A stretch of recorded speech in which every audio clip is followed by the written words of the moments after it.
그러면 타임스탬프 기법에 대해서 살펴보겠습니다. 타임스탬프 기법은 암호문 내에 현재 시각을 포함해 가지고 보내는 거예요. 그러면 검증자는 자기의 시간과 그 암호문에 포함된 시간을 비교해서 이 차이가 허용할 수 있는 범위 내, 시스템에서 정해놓은 범위 내에 들어오면은 이 메시지가 최근에 생성된 메시지로 인식하게 됩니다.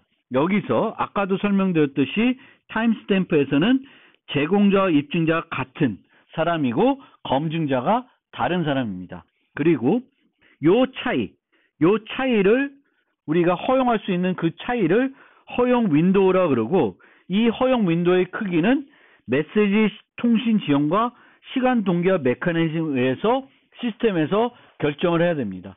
메시지를 A가 B한테 주는데 얼마나 걸리냐, 그리고 이 컴퓨터와 저 상대방 컴퓨터가 그 시간 차이가 얼마나 날 수 있냐, 그거를 다 고려해서 적절한 윈도우를 결정해야 됩니다. 그러면 이 방법의 취약점은 뭐냐면은, 장점은 뒤에 말씀드리겠지만 한 메시지를 가지고 메시지의 최근성을 보장할 수 있는 거예요. 근데 단점은 뭐냐면은 허용 윈도우가 있기 때문에 이 윈도우 내에 똑같은 메시지가 2번, 3번 들어올 수가 있습니다. 그러면은 똑같은 메시지를 여러 번 처리할 수가 있습니다. 그래서 메시지 중복 검사를 통해서 이 메시지가 최근에 온 메시지로 인식되지만 그 메시지를 내가 이미 처리했다 그러면 다시 처리하지 않아야 됩니다. 그러기 위해서는 허용 윈도우 내에서는 얘가 아직 허용 윈도우에 벗어나지 않은 그런 메시지들은 보관해 가지고 또 다른 메시지가 들어오면은 예전에 내가 받은 메시지인지 중복 검사를 해야 될 필요성도 있습니다. 더 중요한 문제는 제공자는 쉽게 특정 순간을 가리키는 타임스탬프를 사용할 수 있습니다. 즉, 이 사용자는 원래 원칙에 따르면은 현재 시각을 찍어야 돼요. 근데 내가 과거 시각을 찍던 미래 시각을 찍던 이 사용자의 마음이라는 거죠. 현재가 오늘인데 내일 시간을 찍을 수 있고, 현재가 몇 분 몇 초인데 조금 뒤에 시간을 찍을 수도 있습니다. 여러 가지 형태대로 마음대로 실제 찍을 수 있어요. 따라서 이 기법은 제공자가 그런 속임을, 그런 부정행위를, 잘못된 행위를 안 한다는 것을 신뢰할 수 있어야 됩니다. 이게 중요해요. 우리가 예전 프로토콜에서 앨리스가 A, B 이렇게 요청을 하면은 이제 B, K, A, B, K, A, S, A, K, A, B, K, B, S 이런 식으로 서버가 줬었죠. 그런데 여기에다가 TS를 넣게 되면 이 메시지는 서버가 만든 거고요. 이 TS가 허용 윈도우 내에 들어오면은 앨리스도 밥도 이 메시지가 최근에 만들어졌다는 것을 확신할 수 있어요. 그런데 이 확신이 맞게 되려 그러면 서버는 이 시간에 대해서 부정하지 않는다는 걸 확신할 수 있어야 돼요. 즉, 이런 타임스탬프를 사용하려 그러면 이 찍는 사람을 신뢰할 수 있어야 됩니다. 신뢰한다는 걸 뭐라 그랬어요? 신뢰를 하면은 프로토콜에서 정해진 규칙을 따른다는 거죠. 이 타임스탬프를 쓸 때의 규칙은, 기본 규칙은 뭐예요? 현재 시각을 포함한다는 거예요. 그래서 우리는 서버를 신뢰하면 이 서버가 여기에 이렇게 타임스탬프를 넣어주면은 신뢰할 수 있다는 거죠. 그리고 서버는 현재 시각을 찍는데, 그러면 나쁜 사람이 서버를 공격해서 서버 시간을 수정했습니다.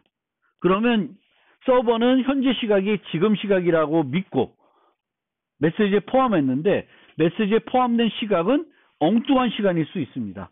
따라서 타임스탬프를 쓰게 되면은 시스템 시간이 보호해야 되는 매우 중요한 자산이 됩니다.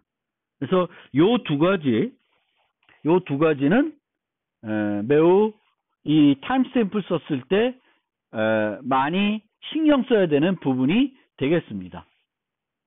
그리고 이런 문제가 있기 때문에 타임스탬프의 경우에는 선행 메시지라는 게 있고 또 사후 메시지라는 것이 있습니다. 그래서 뭐냐 하면은 자, 현재 시각이 올해 크리스마스예요. 그런데 앨리스는 전송자예요. 전송자는 현재 시각을 갖고 있어요. 요 사후 메시지에서는 수신자가 현재 시각을 갖고 있습니다. 그리고 이 밥은 요 경우에는 미래 시간을 갖고 있어요. 여기 경우에는 앨리스가 전송자가 미래 시간을 갖고 있습니다. 그러면 여기서 앨리스가 현재 시각을 포함해서 요 메시지를 전달하게 되면 이 메시지는 유효한 메시지임에도 불구하고 수신자가 엉뚱한 시간을 가지고 있기 때문에 이 메시지를 거부하게 됩니다. 이럴 경우에는 얘가 잘못된 거니까 얘를 원래 시간으로 돌려놓으면은 다음번 메시지는 문제없이 받게 됩니다. 그래서 이 선행 메시지는 큰 문제가 안 돼요. 그런데 사후 메시지의 경우에는 마찬가지로 얘는 미래 시간을 찍었기 때문에 얘는 유효하지 않은 메시지죠. 그래서 거부하게 됩니다. 거부하게 돼요. 그런데 이 경우에도 이 앨리스가 이 시각을 현재 시각으로 돌리면 다음 메시지부터는 정상적으로 처리될 수 있어요. 문제는 뭐냐면은 이 미래 시간을 찍었던 요 암호문은 어떻게 되는 거예요? 어떻게 돼요? 미래가 되면은 그때 사용할 수 있는 메시지가 됩니다. 이거는 어떻게 해결이 안 되는 거예요. 왜? 우리가 이 시간들은 동기화를 어떻게 해야 되냐면은 절대 시간과 동기화를 해야 돼요. 절대 시간과 동기화해야 되기 때문에 이렇게 잘못됐을 때 원래 우리가 동기화는 큰 값으로 맞춰줘야 돼요. 그런데 이 경우에는 우리가 시스템을 사용하게 되면 현재 시각이 다른 요소에도 영향을 주기 때문에 이 시각을 미래 시각으로 바꿀 수 없습니다. 얘도 미래 시각으로 바꿀 수 없어요. 따라서 시간이 잘못됐을 때는 이 시간은 뭐하고 맞춰요? 현재 절대 시간으로 맞추는 거예요. 그럼 얘를 절대 시간으로 맞출 거고 얘도 절대 시간으로 맞출 거예요. 근데 선행 메시지는 절대 시간 맞췄을 때 문제가 안 됩니다. 그런데 사후는 이미 미래 시간이 찍혀 있는 암호문이 있기 때문에 이 메시지는 미래가 되면 사용할 수 있는 메시지가 되고 이 사후 메시지는 해결하는 방법이 없습니다. 그래서 이게 가장 어떻게 보면은 타임스탬프가 해결 못하는 문제가 되겠습니다. 해결할 수 없는 문제가 된다. 따라서 요약을 하면 장점은 하나의 메시지로 메시지의 최근성을 보장할 수 있는데 단점은 신뢰가 바탕이 돼야 되겠고 시간 동기화가 필요하게 되겠고 사후 메시지는 해결할 수가 없다. 이 문제가 커요. 이 문제가 가장 타임스탬프에서는 큰 문제가 됩니다. 두 번째, 난스 기법입니다. 난스 기법은 앨리스가 이제 최근성을 검증하고 싶은 앨리스가 난스를 만들어서 상대방한테 줍니다. 그럼 이 상대방이 난스를 메시지에 포함해서 주게 됩니다. 그러면 앨리스가 이 메시지를 검증하는 역할을 하게 됩니다. 따라서 항상 이제 두 개의 메시지가 필요한 거죠. 이 메시지를 검증하기 위해서는 요 전에 메시지가 있었어야 돼요. 그래서 그 아까 타임스탬프하고는 달리 일방향 하나의 메시지만 가지고 메시지의 최근성을 보장할 수 없고 두 개의 메시지가 필요합니다. 그런데 여러 개의 메시지의 최근성을 보장하기 위해서 메시지 수가 늘 곱하기 2로 늘어나는 건 아니에요. 얘가 여기에 MB를 주면 그 다음에 또 MB를 여기다 넣어서 요 메시지의 최근성을 얘한테 보장해 줄 수 있습니다. 그러니까 곱하기 2로 늘어나는 건 아닙니다. 그거는 그래가지고 난스는 늘 타임스탬프에서 2배의 메시지가 더 필요하다. 그건 아닙니다. 이 방법을 우리가 시도 응답 기법이라 그러고, 시도가 있고 시도를 통해서 이 응답에 이 챌린지를 주소 이 응답 메시지를 봐서 이 응답 메시지의 최근성을 확인하는 기법이다. 두 개의 메시지가 필요하고, 여기서는 이 난스의 예측 불가능성보다는 뭐가 중요해야 돼요? 기존에 사용한 난스 값은 절대 사용하지 않아야 돼요. Number used just once. 한 번만 사용해야 됩니다. 한 번 사용했던 값을 또 사용하게 되면은 구분이 안 되는 거죠. 그래서 절대 예전에 사용됐던 값을 다시 사용하지 않아야 됩니다. 그런데 이 절대 사용하지 않기 위해서 이 난스를 우리가 보통은 그래도 랜덤 값을 생성해서 써요. 그럼 랜덤 값을 사용하다 보면은 우연히 내가 예전에 사용됐던 값을 또 사용할 수 있습니다. 그렇다고 해서 이 사용자가 내가 썼던 값들을 계속 보관하고 사용할 때마다 얘와 비교하는 것은 안 해요. 그렇게 하지는 않습니다. 그렇게 하지 않고 계속 그냥 랜덤 값을 사용하게 됩니다. 그런데 이렇게 랜덤 값을 사용하면 우연히 일치되는 게 있을 수 있죠. 그런 문제들은 감안하고 사용하게 됩니다. 왜냐하면 확률적으로 매우 낮다고 가정하기 때문에 그런 경우가 발생할 경우도 물론 아주 작은 확률로 발생할 수 있지만, 그것 때문에 전체적으로 내가 지금까지 만든 난스 값들을 보관하고 있지는 않습니다. 차라리 그게 걱정이 되면 난스 대신에 여기를 TA를 주고 TA를 받아도 돼요. 카운터 값을 주고 카운터를 받아도 됩니다. 그럼 이런 C나 TA는 절대 동일한 값을 또 안 쓰겠죠. 그래서 이제 그런 형태로 사용을 해도 문제가 없습니다. 난스 기법은요. 그래서 그거 기억해 두시고요. 그러면 이 난스 값으로 우리는 주로 수도 랜덤 넘버를 쓰는데, 이 경우에는 우연히 일치될 경우가 생기기 때문에 얘네들을 써도 크게 문제는 안 됩니다. 그렇지만 어떤 방식으로 사용하냐에 따라서는 이런 것들을 썼을 때는 가능하지 않는 방법도 있어요. 그래서 보면 내가 난스를 평문으로 주고 이제 이렇게 암호문으로 받는 거예요.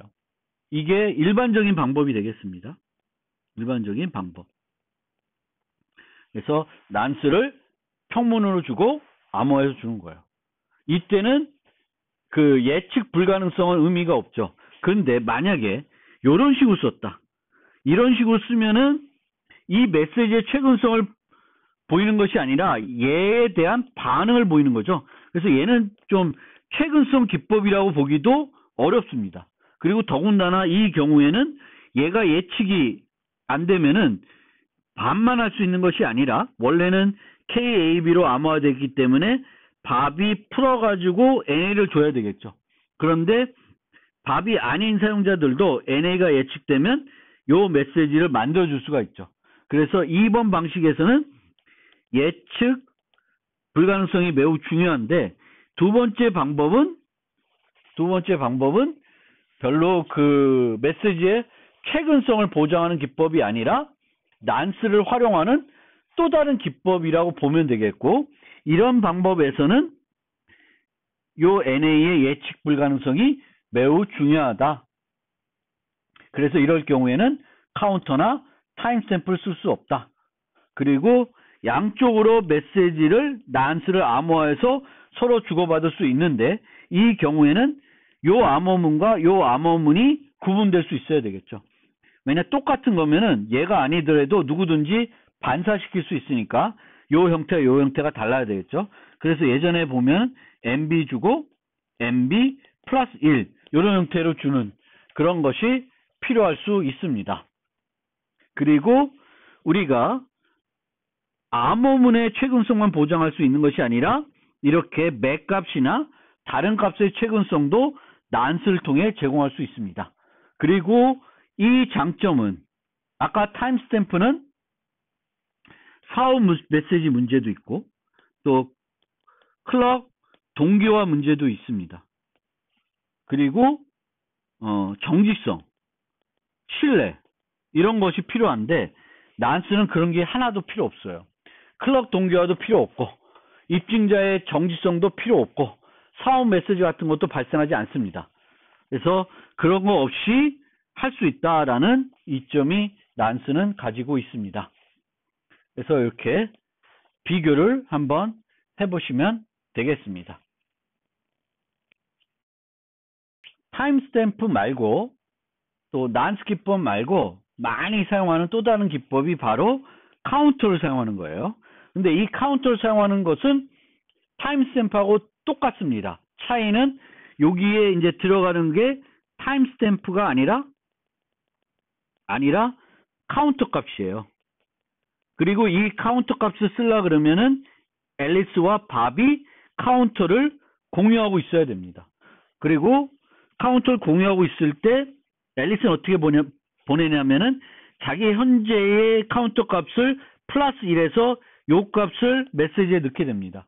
그러면 밥은 자기가 갖고 있는 값보다 요 값이 크면 최근 메시지로 인정하는 거고 작으면 옛날 메시지로 인정하게 되겠습니다. 그래서 카운터를 쓸 수 있는데 카운터를 사용하는 것과 그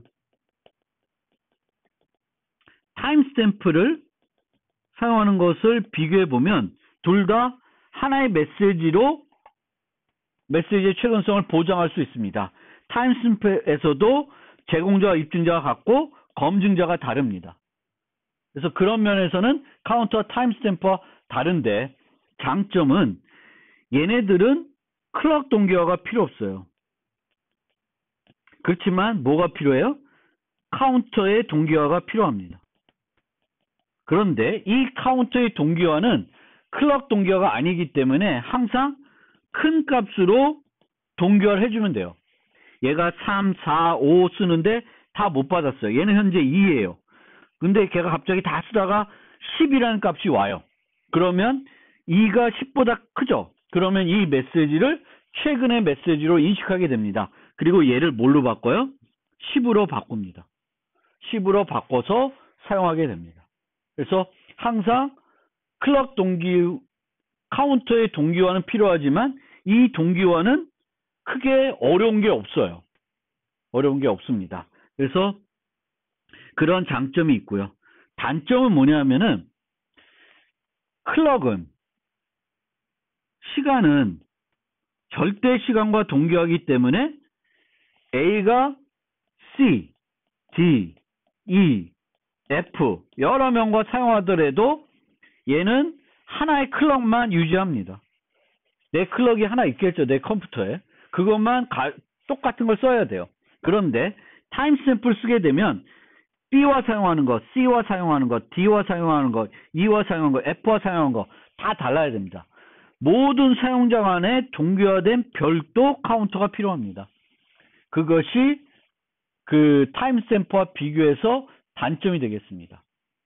그렇지만 서버의 경우에는 어차피 보통 우리가 중앙 서버를 사용하고 앨리스, 밥 이런 식으로 연계가 되면 서버는 앨리스에 대해서 어떤 정보를 유지하고 예를 들면 KAS, KBS 또 사용자 아이디, 상진, 뭐 밥이 이런 유저 아이디를 유지해요. 근데 여기에다가 뭐 64비트 카운터를 하나 더 유지한다?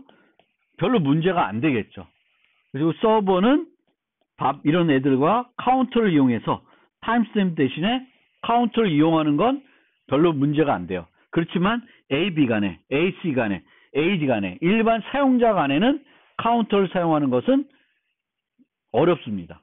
유지해야 될 카운터가 너무 많아집니다. 물론 이 경우에도 어떤 사용하는 시스템에서 A가 B에 대해서 어떤 정보를 유지해야 된다 그러면 뭐 이 경우에는 또 카운터의 경우에는 64비트, 32비트 정수 하나 정도면 충분히 사용할 수 있는 카운터이기 때문에 이제 그 경우에는 또 문제가 안 될 수 있습니다.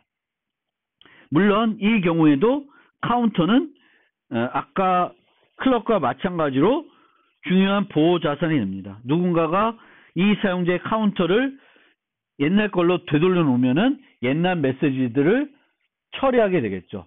최근 메시지로 착각하게 되는 문제가 되어 있습니다. 얘가 100이었는데 20으로 줄어들면 요 사이에 썼던 것들을 다 또 최근 메시지로 인식하게 되겠죠. 그래서 이게 중요한 보호 자산이 된다라는 거 알아두시면 되겠습니다. 그래서 우리가 타임스탬프 대신에 카운터를 그 최근성 보장할 때 많이 사용할 수 있다라는 거 기억해 두시면 좋겠고요. 또 하나 마무리로 최근성이 보장된 키를 사용한다. 예를 들면 내가 KAB가 최근에 만들었다고 신뢰하고 있습니다. 그러면 KAB로 된 메시지를 받게 되면은 이 메시지는 언제 만들어진 거예요? KAB가 생성된 이유가 되겠죠. 그러면 우리가 이 시간들을 요걸 통해서 유추할 수 있습니다. 그래서 최근에 생성된 키를 사용해서 생성된 메시지는 기본적으로 최근에 얘가 만드는 시점이 언제인지를 예측할 수 있기 때문에 그 메시지의 최근성도 확인할 수 있는 형태가 됩니다. 그래서 최근성이 보장된 암호키를 사용하게 되면 그 암호키로 암호화된 메시지는 최근에 만들어진 메시지라는 것을 그 사용자들이 인식을 할 수 있습니다. 지금까지 계속 설명드리면서 암호 프로토콜을 해석하는 데 있어서 신뢰관계가 매우 중요하다는 것을 말씀드렸습니다. 타임스탬프 같은 경우에는 그것을 포함하는 사람에 대한 신뢰 없이는 그것의 메시지의 최근성을 확신하기가 어렵다고 했습니다. 난스 기법을 쓰더라도 실제 난스 기법을 통해서 최근성을 보장하고 싶은 건 이 메시지 전체에 대한 최근성이 아니라 KAB의 최근성입니다. 그러면 이렇게 난스 기법을 통해 가지고 이제 이 KAB의 최근성을 확신하고 싶은데 어떻게 확신할 수 있는지 설명을 드려보겠습니다. 앨리스는 나 앨리스야, 나 밥과 사용할 키를 주세요.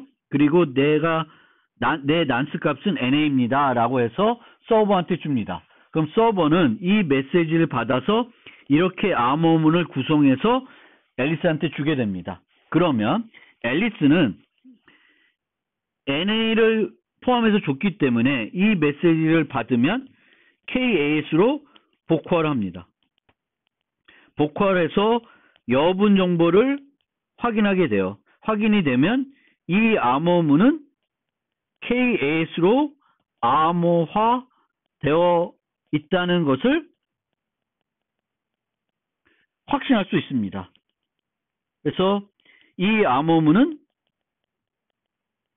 서버가 줬다. 서버가 준 것임을 확신할 수 있습니다. 자, 서버가 내가 사용할 세션 키를 줬다라는 걸 이제 확신할 수 있습니다. 그리고 나서 여기에 있는 B를 통해서 이 키는 밥과 사용할 키다. 요거를 확신할 수 있어요. 그 다음에 NA를 통해서 이 키는 최근에 생성된 키다. 더 중요한 거는 이번 요청에 의해 만들어진 키다라는 것을 확신할 수 있습니다. 이 두 가지 확신은 서버를 신뢰하는 것에 있어서 나오는 거예요. 서버는 신뢰한다는 것은 뭘 의미해요? 프로토콜의 약속을 지키는 거예요. 이 프로토콜의 약속은 뭐냐?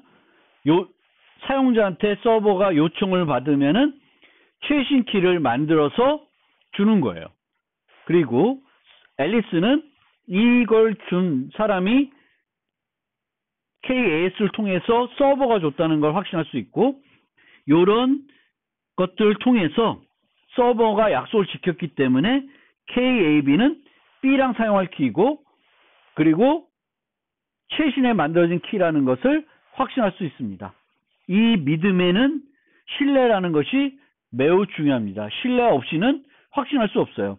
어떤 랜덤 값을 보고 그 랜덤 값이 최근에 만들어진 키인지, 그리고 밥과 사용할 키인지는 그 자체만 놓고는 확신할 수 없습니다. 그것을 확신할 수 있게 10별자도 넣고 최근성 10별자도 포함한 거예요. 그리고 그걸 통해서 실제 확신하려면은 신뢰라는 것이 꼭 필요하다. 그 개념을 여러분들이 알아두셨으면 좋겠습니다.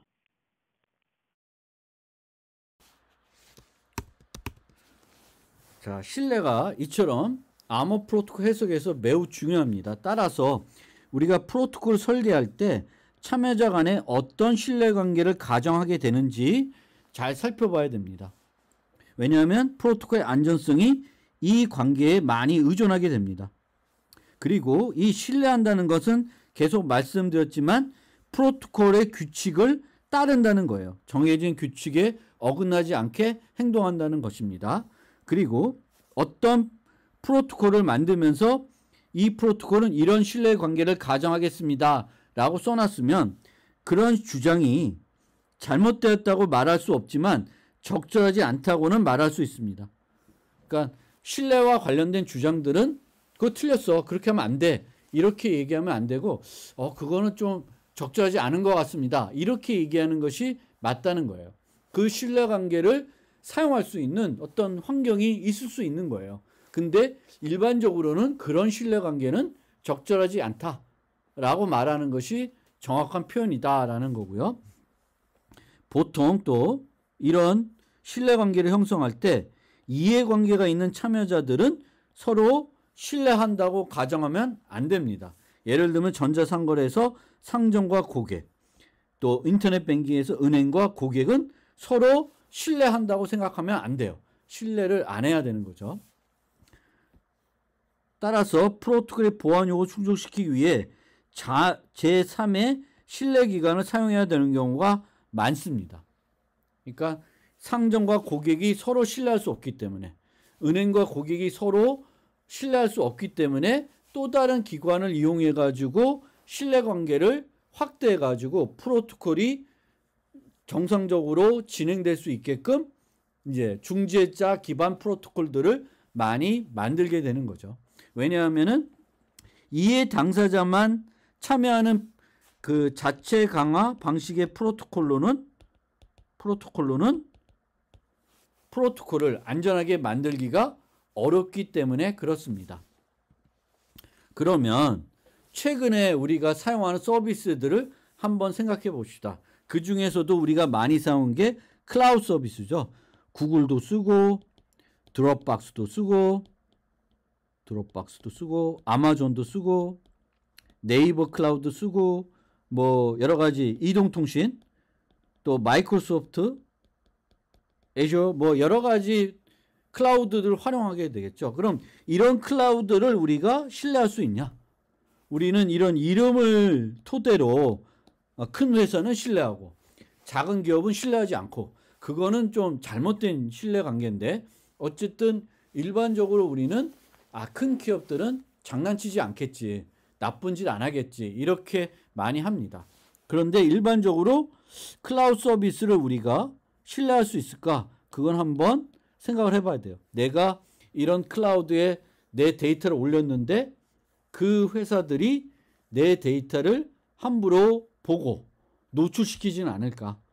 또는 내 데이터를 그 클라우드 서비스들이 실수로 날리지는 않을까? 이런 것들을 이제 우리가 좀 생각을 해볼 필요가 있습니다. 그래서 현재 널리 사용되는 신뢰기관은 우리나라 같은 경우에는 원래는 공인인증기관이었죠. 근데 지금은 이제는 공인인증기관을 사기업이 아니라 나라에서 공기업들이 인증기관의 역할을 했었는데 지금은 네이버, 카카오 같은 기관들이 인증기관의 역할을 하고 있죠. 그럼 우리가 과연 이런 사설기관들을, 사기업들을 신뢰할 수 있나? 우리 고객을 위해서 뭔가 하지 않고 본인들의 어떤 자본이득 추구를 더 하지 않을까? 그런 걱정들을 할 수 있습니다. 그래서 우리는 보통 예전 같으면 공기업에 대한 신뢰가 높은데 지금은 또 뭐 이런 LH 뭐 이런 공무원들을 또 보면 과연 또 이게 공기업이라고 해서 국가기관이라고 해서 신뢰할 수 있을지는 또 의심이 되죠.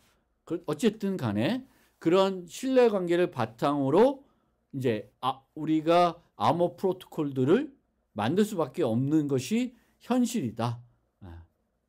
특히 그 인증기관이 또는 신뢰하는 기관들이 그 기관 자체는 우리가 신뢰할 수 있어도 그 기관에서 근무하는 사람들까지 우리는 신뢰할 수 있을까?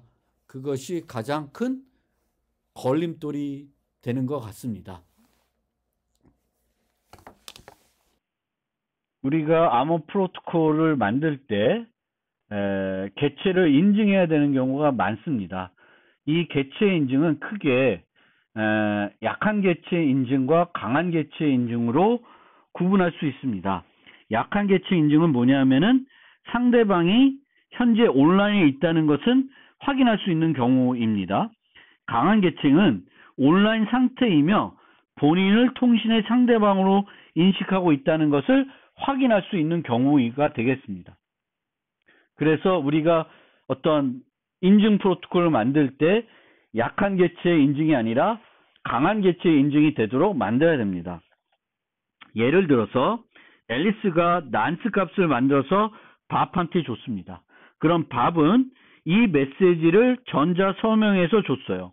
그러면 앨리스 입장에서는 난스를 줬기 때문에 이 메시지의 최근성은 확신할 수 있죠. 확신할 수 있고 밥이 전자 서명한 거기 때문에 밥이 최근에 이 메시지를 만들었다는 것은 확신할 수 있습니다. 그런데 나를 위해서 만들어 준 건지는 확신이 안 되는 거예요. 따라서 이 프로토콜은 약한 인증만 제공합니다. 약한 인증만 제공하기 때문에 이런 문제가 발생합니다.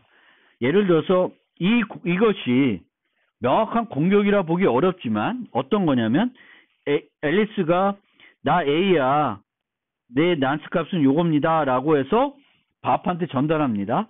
이거를 공격자가 맞고 A 값을 C로 바꿨어요. 그러면 밥은 요 메시지를 만들어주는데 요 메시지는 누굴 위해서 만들어주는 거예요? A가 아니라 C예요.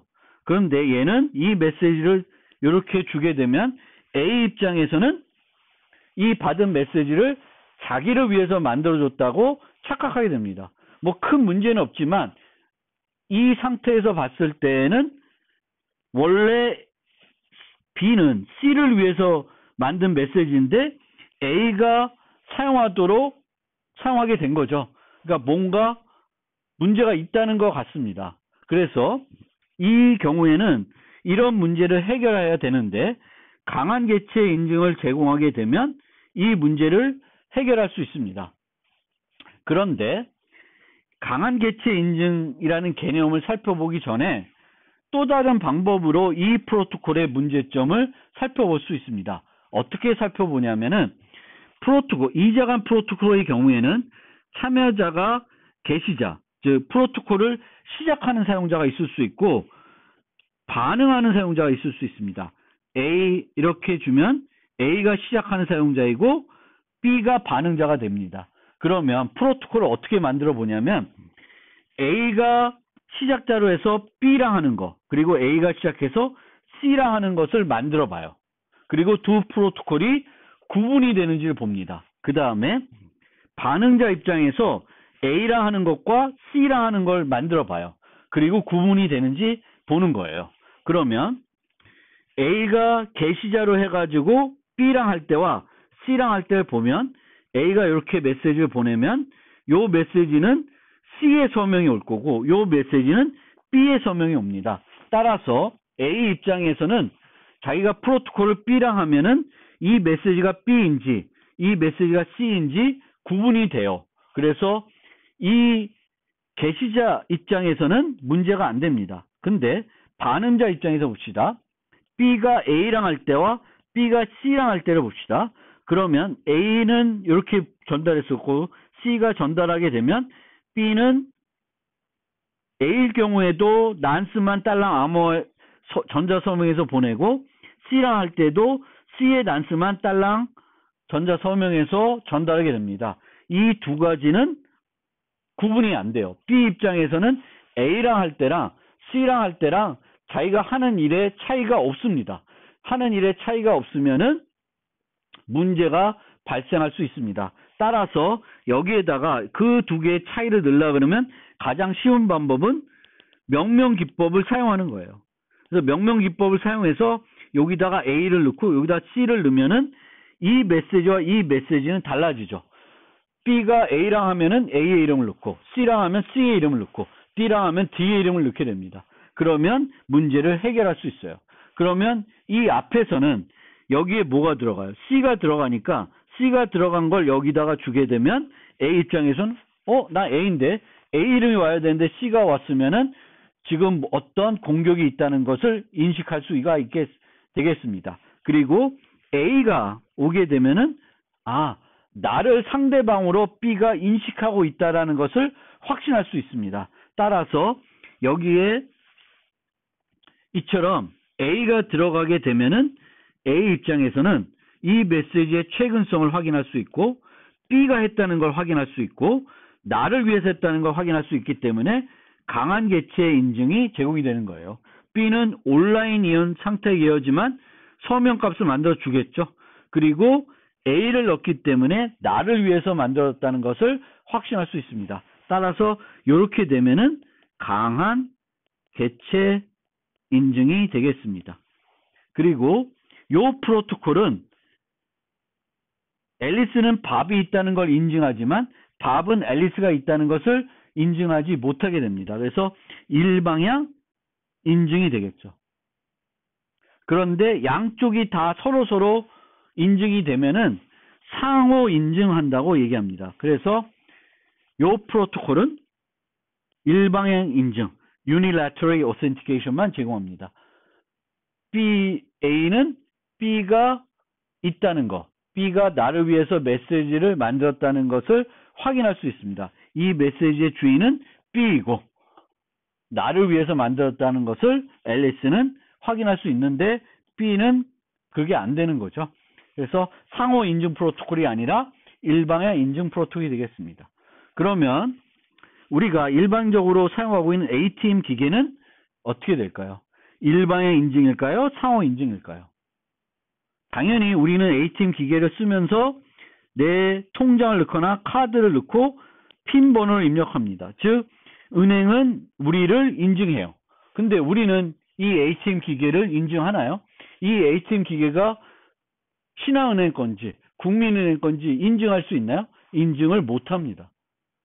이런 측면도 우리가 한 번쯤 생각해 볼 지점이 있어요. 그래서 누군가가 가짜 포스 기계를 갖다 놓으면은 뭔가 문제가 발생할 수도 있겠죠.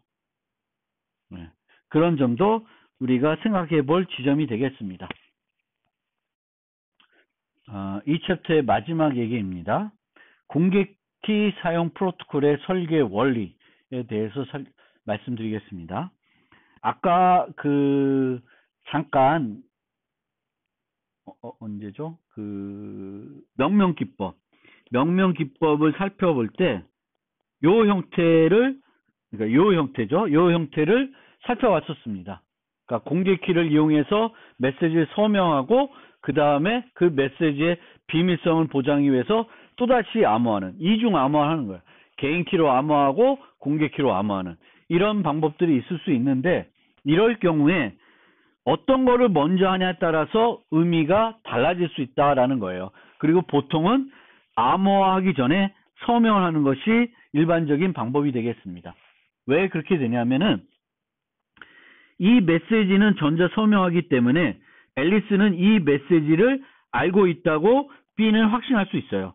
그런데 이렇게 될 경우에는 물론 암호문을 그 안에 있는 내용을 보지 않고 서명하는 것은 잘못된 것입니다. 근데 프로토콜이 만약 이렇게 되어 있다 그러면은 무슨 문제가 있어요? 이 앨리스가 보지 않은 메시지에 대해서 서명하는 형태가 됩니다. 그래서 비밀성은 둘 다 제공할 수 있지만 이 메시지를 앨리스가 알고 있냐 모르고 있냐에 따라서는 차이가 있을 수 있습니다. 일반적으로 둘 다 알아야 이런 것을 하겠지만 실제적으로 형태만 놓고 보면 이 플러스 KB로 암호한 것은 누구나 할 수 있죠. 그래서 앨리스가 했다고 확신할 수가 없고요. 앨리스가 하지 않은 거면 다른 사용자가 한 값을 얘가 서명할 수가 있죠. 그렇게 되면 앨리스가 이 메시지를 알고 있다고 확신할 수는 없습니다. 그런데 이 경우에는 플러스 KB를 누가 했는지 몰라도 M을 앨리스가 했다는 것은 확신할 수 있습니다. 그 차이가 크다라는 것이고요. 우리가 이런 메시지를 볼 때 전자 서명이라는 것은 이런 식으로 메시지에 직접적으로 하지 않기 때문에 실제적으로는 이런 형태가 된다는 것을 여러분들이 기억해 줄 필요가 있습니다. 그 다음에 이제 마지막으로 우리가 이런 공개 키를 사용하든 또 개인 키가 아니라 대칭 키를 사용하든 그 프로토콜이 오라클로 활용할 수 있으므로 주의해야 됩니다. 그러니까 오라클이 뭐냐 하면은 이 암호 세계에서는 물어본 거에 대해서 항상 올바른 답을 주는 개체를 우리는 이 암호 세계에서는 오라클이라고 합니다. 그래서 이렇게 프로토콜을 우리가 만약 만들었다고 가정해 봅시다. 답은 플러스 KA로 난스 값을 암호화해서 앨리스한테 줍니다. 그러면 앨리스는 마이너스 KA로 이것을 풀어서 MB를 줘요. 그러면 이것을 풀 수 있는 자는 누구만 풀 수 있어요? 앨리스만 할 수 있죠. 마이너스 KA를 가지고 있는 사람만이 복호화를 할 수 있습니다. 따라서 이런 거죠. 아까는 MB를 주고 시그 A, MB에서 인증을 했죠. 그리고 강한 인증을 하기 위해서는 여기에다가 B를 같이 넣어줘야 된다라고 말씀드렸습니다. 근데 이렇게 하는 방법이 있고 이거는 이쪽에 있는 사용자가 얘를 누구만 할 수 있냐? 요걸 만든 사용자가 누구인지를 확인해서 인증을 하는 꼴인데 요 경우에는 그렇게 하지 않고 요 암호문을 복호할 수 있는 사용자가 누구인지를 확인해가지고 그 인증하는 그런 프로토콜이 되겠습니다. 요 암호문은 누구만 풀 수 있어요? 앨리스만. 따라서 그런 측면에서는 아무런 문제가 되지 않습니다. 그런데 어떤 문제가 되냐면은 이렇게 했을 경우에는 엉뚱한 또 다른 원래 난스를 줘서 그걸 통해서 개체 인증하는 건데 임의의 메시지를 주면 이 앨리스가 갖고 있는 소프트웨어가 특별하게 주의를 기울이지 않으면은 그냥 M을 복호해 줄 수 있습니다. 즉 플러스 KA로 암호화된 메시지를 그냥 주면 얘가 복호해 주는 오라클 기능을 할 수 있습니다. 얘도 마찬가지로 실제 여기다 B를 넣지 않으면은 이런 식으로 되어 있으면 요 자체도 전자 서명 오라클로 사용이 될 수 있습니다. 어떤 메시지를 주든지 간에 이 앨리스는 전자 서명을 해주는 거예요. 여기에 준 메시지에 대해서 전자 서명을 해주게 됩니다. 그러면은 심각한 문제가 발생하게 됩니다. 따라서 우리가 우리의 의도하고는 다르게 메시지를 복호해주거나 전자 서명해주면 안 됩니다. 그것을 주의해야 되는 것이 이 두 번째 원리가 되겠습니다. 그리고 이 원리는 꼭 그 공개키에만 사용되는 원리가 아니라 대칭키를 사용할 때에도 그것이 복호해주는 또는 암호해주는 오라클로 사용이 되면 곤란하겠습니다. 이걸로 이번 챕터에 대한 설명을 마무리하겠습니다.